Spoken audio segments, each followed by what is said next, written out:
안녕하십니까. 신인교대 군사TV 알기 쉬운 무기백과입니다. 자, 오늘도 세계의 멋진 무기들 아주 재밌게 알기 쉽게 설명해 드립니다. 오늘도 재밌는 이야기 해드립니다. 자, 일본 최대의 삽질 괜히 만든 OH-1 닌자 정찰 헬기 알려드리겠습니다. 자, 생긴 거 멋지고 성능도 꽤 괜찮아요. 그런데 괜히 만들었고 이것도 뭐 상당한 삽질입니다. 자, 일본은 뭐 우리가 보면은 완전 뭐 로봇처럼 거의 실수 안 할 것처럼 생겼는데 의외로 이 군사 무기 들여다보면 실수하고 삽질한 거 많습니다. 자, OH-6J 그리고 D 헬기를 대량 운용하던 일본의 육상 자위대입니다. 1970년대에서 80년대입니다. 이거 우리는 이제 500MD로 부르죠. 미국이 OH-6 이걸 이제 대량 운용하니까 일본도 야 우리도 저거 하자 해가지고 이제 이걸 대량으로 생산합니다. 왜냐하면 냉전시대 일본의 최고 걱정은 소련군이 홋카이도 또는 일본의 그 혼슈 북쪽으로 상륙하는 거였어요.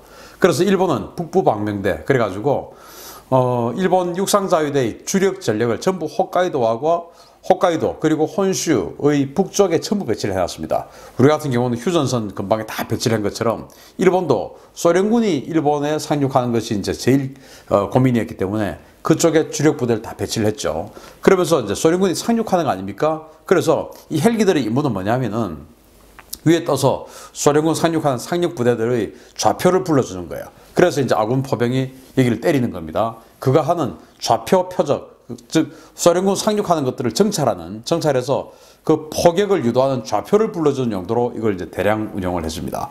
그래서 처음에는 OH-6J 버전을 사용하다가 나중에 엔진이 조금 강화되고 한 개량된 버전 D를 사용했는데 이걸 전부 이제 면허 생산 즉 라이센스 생산을 했고 총 387대나 라이센스 생산을 했던 그 헬기인데 자 이게 근데 아시다시피 우리 500MD도 그렇지만 성능이 많이 열악하죠. 자 그래서 도입과 동시에 터져나온 불만입니다. 야 이게 도대체 군용이냐 뭐야 이러냐 이제 이래가지고 일본 육상자위대의 이 기동부대들이 야 너는 뭐 관측 헬기란 놈이 야간 비행도 안 되고 생존성이 뭐 그따위냐 이제 이렇게 되니까 이 OH-6 우리로 치면 500MD죠. 민간 헬기 개조한 거라 그렇습니다. 이제 후후 이렇게 되는 거예요. 이제 민간 헬기 중에서도 가장 작은 덩치의 이 OH-1 500MD죠. 이거를 이제 군용으로 쓰다 보니까 방탄 뭐 이런 건 될 리가 없고 따로 뭐 센서, 정찰 센서 이런 거 달 수도 없고 한 거죠. 뭐 워낙 덩치가 작으니까 속도도 느리고 형편없는 겁니다. 그래서 아니 뭐 그거밖에 안 되냐 이제 이러고 있던 중이었어요. 자. 그러던 차에 이제 일본이 1980년대에 돈이 너무너무 많아진 거죠. 뭐 세계에서 가장 많은 돈을 가진 그런 나라가 됐죠. 미국의 록펠러 센터 막 이런 거 사고 정말 그때 우리 1980년대 우리는 일본이 미국을 집어삼키는 줄 알았어요. 완전히 뭐 미국을 거의 대부분 다 사버리는 그런 일본이었어요. 그래가지고 야 일본 정말 그래서 일본이 그때 미국에게 노라고 할 수 있는 나라가 되자. 이거 뭐 베스트셀러 되고 난리가 났었죠. 일본이 이제 곧 미국을 추월한다 라고 생각이 되던 그 시기가 바로 1980년대였습니다. 자, 너무 돈이 많아요, 이제 일본이. 그래서 야, 이런 500MD, OH-6 이런 거 버리고 좋은 거 사자. 이제 이런 게 생긴 거예요. 그래서 방위성 님이 가와사키 중공업님을 채팅방에 초대했습니다. 그래서 방위성이 야, 니네 그 OH-6 면허 생산하느라 고생 많다. 이번에 신형 정찰헬기 하나 자체 개발하려고 하는데 가능하겠지? 물어본 거예요. 그래서 이제 가와사키가 하이 안 될 것이 무엇이겠습니까? 요구사항 불러주시겠습니까? 이렇게 물어보죠. 그래서 방위성이 저 미국에서 신형 정찰 헬기로 코만치라는 놈을 개발 중이라던데 우리도 미국 따라서 그 공격 헬기스러운 기체 여행에다가 무장 능력 첨단 장비 전부 때려박은 고급스러운 정찰 헬기 한번 만들어 가보자 이렇게 된 거예요. 그래서 이제 가와사키가 전데 저희가 아직도 그 정도 기술은 없으문이다만 이렇게 된 거예요. 그러니까 이제 방위성이 야 미쯔비시 또 후지 이런 애들도 헬기 조립해본 경험이 있으니까 걔들이랑 협력해 이렇게 돼서 이제 가와사키가 하이 알겠습니다 이제 이렇게 돼서 개발에 나섰습니다. 자 그래서 개발 착수 7년 만에 등장한 XHO-1입니다. 1996년도에요. 자, 이 정도면 잘 만들었습니까? 이렇게 된 겁니다. 야, 생긴 거 보면 근사하죠? 잘 만든 것 같습니다. 뭐, 완전히, 지금 20여 년이 지난 지금 봐도 야 이거 잘생겼네 싶을 정도로 잘 만들었어요. 자 여기 보시는 여기는 파일럿 이게 공대공 미사일입니다. 공대공 미사일 무장 파일럿에 당시로서는 획기적인 공대공 미사일을 달고 온 그런 정찰 헬기였어요. 이걸 이제 딱 시제품을 만든 겁니다. 딱 보니까 이야 멋지구나 이렇게 된 거예요. 자 그래서 성능을 한번 뜯어보니까 야 도대체 이게 처음 만들 본 거 맞나? 정말 세계 항공업계를 깜짝 놀라게 한 일본의 헬기 기술이었습니다. 그도 그럴 것이 가와사키는 이제 이 OH-6 그리고 H-1 코브라 이런 거 이제 면허 생산했고 후지는 아파치 면허 생산하고 막 이러니까 이 헬기 면허 생산 기술을 이렇게 하다 보니까 헬기 기술이 꽤 좋은 거예요. 그래서 완전히 최고급 사양의 헬기를 만들었어요. 특히 80년대 뭐 일본의 소니, 뭐 산요, 뭐 이런 거 정말 일본의 전자기술 최고였지 않습니까? 그러니까 그런 전자기술 다 해가지고 80년대인데도 이 그 칵핏이 전부 지금으로 봐도 정말 최신형이다 할 수 있는 디지털 칵핏 다 하고 조종석을 그런 식으로 이제 만들었어요. 전자강국답게. 자, 한번 보시면 중량은 2.45톤인데 최대 4톤의 이륙 중량입니다. 그래서 자기들은 뭐 무장 달 수 없다 뭐 이렇게 이야기하는데 아무리 계산해봐도 한 600kg 정도는 달 수 있지 않을까 양쪽 다 합해서. 그러면은 이 헬파이어 같은 미사일 그런 거 한 8발 정도는 달 수 있지 않을까 생각이 돼요. 엔진은 844마력짜리 2개 그리고 최대 속도는 시속 278km 작전 반경이 200km밖에 안 돼요. 이게 짧아요. 그리고 이제 무장 파일럿은 4개소를 갖다 붙이는데 자 여기에 이제 이 성능을 한번 보면 조종석은 방탄입니다. 방탄. 코브라 방탄 안 돼요. 근데 이거 방탄이에요.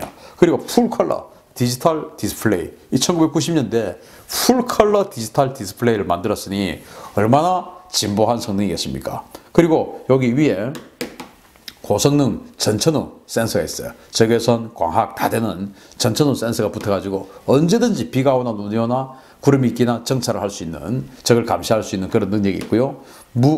무관절 로터 허브입니다. 그러니까 이제 이 로터가 관절이 여러 개가 꺾여서 막 이렇게 돼 있대요. 그런데 그것을 무관절로 만들어가지고 또 총알 맞아도 터지지도 않는 방탄입니다. 그러니까 관절이 적다 보니까 소음이 아주 조용하대요.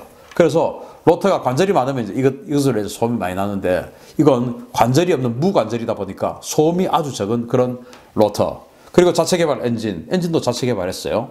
그리고 이제 이 페네스텔론 방식의 테일로터인데 이게 뭐냐면은 이제 나무나 이런 데 뒤에 딱 숨어가지고 착 정찰하고 딱 와고 해야 되는데 나무, 숲속, 산속 이런 데로 싹 들어가면은 나뭇가지들 많지 않습니까? 여기에 이제 꼬리 날개가 탁 부딪히면 꼬리 날개가 부딪혀서 이제 헬기가 방향을 못 잡고 그냥 추락해 버리거든요. 그래서 그 꼬리 날개가 나뭇가지나 이런 데 부딪혀서 추락하지 않도록 이렇게 이제 울을 씌워서 에워쌉니다. 이걸 이제 페네스텔론 방식이라고 하는데 90년대에 이런 방식으로 헬기를 만들었어요. 그리고 이제 1번째 무장장착 파일럿 이렇게 해서 딱 만들었는데 야 성능 보면 정말 끝내줍니다. 이걸 자체적으로 만들었어요. 자체적으로. 대단하죠. 생긴 것도 잘생겼고 성능도 꽤 좋아 보여요. 자 그런데 대량 양산 목전에서 실현을 맞이합니다. 1999년도에요. 자 가와사키 중공업님이 방위성님을 채팅방에 초대했습니다. 자 가와사키가 저희 물건 기가 막히지 않습니까? 이제 OH-6 1대1로 대체해야 하니까 대량 주문서 써주셔야 되겠습니다. 이렇게 된 거예요. 그러니까 이제 방위성이 야 너 뭔가 상황 파악 제대로 안 되나 보네 이렇게 된 거예요. 아니 그게 무슨 말씀이십니까? 이러니까 방위성이 야 냉전이 끝났잖아. 그리고 소련이 망했잖아. 이제 더 이상 홋카이도로 쳐들어올 놈이 없다 이 말이지. 이렇게 되게 가와사키가 아니 그래도 계약은 계약이지 않습니까? 100대 넘는 노후 그 OH-6 대체해야지요. 어서 주문서 써주십시오. 그래야 되지 않습니까? 이렇게 된 거예요. 그래서 이제 또 방위성이 야 OH-6는 탱크보다 싸니까 그거 한 대가 탱크보다 싸니까 그만큼 산 거고 니네 헬기 지금 한 대가 25억엔이 넘는데 그걸 미쳤다고 지금 100대나 사냐. 북부 반명됐을 거 조금만 살 테니까 그렇게 알아. 이제 이렇게 된 거야. 가와사키 큰일 난 겁니다. 왜냐 아까 그 OH-6 헬기는 탱크보다 더 싼 거였어요. M60 탱크보다 더 싼 거니까 일본이 387대나 생산을 했죠. 그리고 우리도 250대나 생산했죠. 워낙 싸니까. 그런데 이 가와사키의 이 닌자 헬기는 25억엔입니다. 1999년도에 일본이 얼마나 환율이 좋았냐면은 미국 환율보다 달러보다 더 강했거든요. 그래서 이게 25억 엔이면 지금 우리 돈으로 치면 한 300억 원 됩니다. 그러니까 미국의 UH-60 블랙호크 그거 한 2.5대 정도의 가격인 겁니다. 블랙호크 2대 이상의 가격이었던 거예요. 이렇게 엄청나게 비싼 헬기를 만들어 놓고 탱크보다 쌌던 그 헬기 1대1로 대체해라 라고 가와사키가 주장을 하니 방위성은 야 지금 냉전이 끝났잖아. 그거 우리 처음에 사업 시작할 때는 소련이 살아 있었는데 지금 소련 없잖아. 누가 지금 우리 홋카이도로 쳐들어와. 이제 이렇게 된 거죠. 그래서 가와사키가 완전히 흔들 했습니다. 그런데 이 닌자를 날려버린 또 한 가지 요인이 있죠. 초고가 공격 헬기 아파치입니다. 우리 아파치 지금 샀잖아요. 아파치 공격 헬기 샀는데 이거 우리가 샀던 아파치가 한 500억 원 정도 제가 지금 기억을 하고 있는데 일본은 이 아파치를 후지중공업에서 라이센스 생산했는데 그때 기체 가격이 83억 엔입니다. 그러니까 우리 돈으로 지금 뭐 한 900억 원 정도 되죠. 20년 전에. 자, 그런데 문제는 뭐냐면은 이 일본이 아파치를 라이센스 생산을 딱 하고 라인을 쫙 가고 라이센스 생산 처음에는 이제 초도분 36대 하고 나중에 해서 이제 뭐 이거 한 60대 정도 생산하는 걸로 계획을 잡고 아파치를 라이센스 생산에 들어갔어요. 그래서 후지중공업이 기분이 좋아서 이 매출 대박인데 해가지고 이제 라인 깔고 인력 투입하고 해가지고 이제 딱 생산을 하고 있는데 딱 생산에 들어갔는데 미국이 신형 아파치를 낸 겁니다. 자기네들은 블록 2입니다. 블록 2. 그런데 블록 3 버전을 내버린 거예요. 그게 바로 우리 한국 육군이 지금 쓰고 있는 아파치입니다. 그러니까 일본 입장에서는 아니 우리가 지금 생산도 지금 시작도 안 했는데 무슨 지금 신형이 나왔어. 니들 지금 우리 눈탱이 맞춘 거야? 이렇게 된 겁니다. 마치 우리가 승용차 정말 큰 맘 먹고 너무 좋은 승용차 비싸게 주고 샀는데 아니 요즘 모델 천지 얼마나 빠릅니까? 사가지고 출고 받아오는데 지금 새 모델이 나와버린 겁니다. 똑같은 거. 그러니까 완전히 열받죠. 그래서 이거 안 되겠다. 생산 중단. 냉전도 끝났고 여러 가지 요인에서 생산 중단 이렇게 된 거예요. 그러니까 또 후지중공업이 아니 니들이 60대 정도 한다고 그래서 지금 우리 이만큼 라인 드러내고 이거 라인 깔고 사람도 더 고용하고 이렇게 이거 말이 돼? 소송이야. 소송 이렇게 된 겁니다. 소송을 했는데 이례적으로 방위성이 졌습니다. 후지가 이겨버렸어요. 그래서 유약금을 대당 133억 엔 해가지고 이거 일본이 아파치 헬기를 사는데 대당 12대밖에 안 샀어요. 일본은 216억 엔에 샀습니다. 이걸 우리 돈으로 하면 얼마입니까? 2,500억. 일본이 아파치 헬기 하나를 우리는 500억 원 정도에 산 아파치 헬기 하나를 2,500억 원에 산 꼴이 되어버렸습니다. 그런데 이 아파치는 얼마나 또 좋은 성능이냐. 이 롱보우 이 레이더가 지금 닌자 공격 헬기가 정찰 헬기가 가지고 있는 그 센서보다 이 롱보우 헬기 레이더가 훨씬 더 성능이 좋죠. 그러니까 이 닌자 헬기는 아파치를 보조할 이유는 없는 거예요. 왜냐? 아파치는 스스로 롱보우가 있으니까 이 레이더가 있으니까 자기 알아서 탐지하고 하면 되는 것이고 이 닌자가 탐지해서 표적을 알려주는 것은 지금 현재 일본이 가지고 있는 코브라 공격 헬기 그것을 보조해주는 역할이었습니다. 자, 그런데 문제는 그 기껏 배치된 38대 그 중에서 시제기가 4대고 양산은 34대예요. 그게 이제 또 찬밥 신세가 된 겁니다. 왜냐?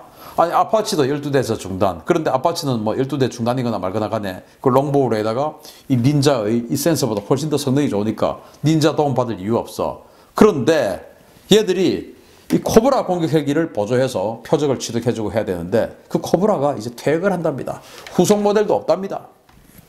그러면 이 닌자가 보조해줄 일이 없잖아요. 그런데 문제는 이 닌자에는 무장이 없습니다. 파일럿은 있는데 희한하게도 여기다가 로켓 포드, 기관총 포드 이런 것조차도 달지 않고 그냥 공대공 미사일 2발 이게 끝인 겁니다. 아니 세상에 이런 이상한 헬기가 어디 있습니까? 생긴 건 누가 봐도 멋들어지게 생긴 공격 헬기인데 로켓 포드조차도 없고 뭐 대전차 미사일은 고사하고 로켓 포드도 없어요. 로켓도 못 달고 무유도 로켓 이런 것도 못 달고 기관총도 한 발 없습니다. 그냥 생긴 것만 그냥 이래요. 그리고 공대공 미사일만 달고 있어요. 무슨 이런 바보 같은 헬기가 있는지. 그래서 이것마저도 이제는 앞으로 보조해줄 코브라마저도 사라지고 자기네들이 또 명맥을 유지하려면은 아파치를 보조해줘야 되는데 아파치는 자기들보다 더 탐지 능력이 좋으니까 의미가 없고 그래서 지금 현재 34대가 북부 만명대 쪽에 배치가 되어 있는데 얘들이 전혀 할 일이 없는, 그렇다고 지금 사람을 실을 수 있는 형상도 아니고 아무 할 일이 없는 그런 괜히 만든 헬기가 되어버렸습니다. 그래서 일본이 하는 일들이 뭐 다 정말 로봇처럼 착착착착 다 맞는 것 같지만, 이런 식으로 지난번에 제가 일본 고속정 있지 않습니까? 하야부사, 그것도 그랬고 이 닌자 헬기도 그렇고, 물론 성능은 꽤 좋은 성능이 들어갔는데 가격이 비싸고, 그리고 여러 가지 문제로 인해서 괜히 만든 그런 헬기가 되어버린 닌자. 일본 최대의 삽질 중에 하나, 괜히 만든 닌자 소개해드렸습니다. 감사합니다.